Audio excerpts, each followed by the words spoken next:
Знаеш ли, че саботираш продажбите си, дори да не го осъзнаваш? В следващите няколко изречения ще ти споделя една грешка, която убедена съм, че правиш от собствен опит. Преди 15 години аз правех също.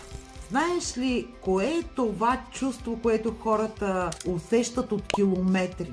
Отчаянието. Когато си фокусиран върху това да продадеш продукта или услугата си, хората усещат това. Хората усещат кога ги слушаш и най-вече кога ги чуваш. Много често търговците слушат с цел да отговорят, а не да разберат това, от което имат нужда техните клиенти. И точно това тренираме много сериозно в школата по продажби. Ако искаш да разбереш повече за самата школа, за това как ти самия може да се превърнеш в отличен търговец, който дава стойност на своите клиенти, а не гони само комисионна или печалба, коментирай с "Искам" и ще ти изпратя линк, в който да погледнеш малко повече за това какво усвояваме в тренировъчната школа по продажби.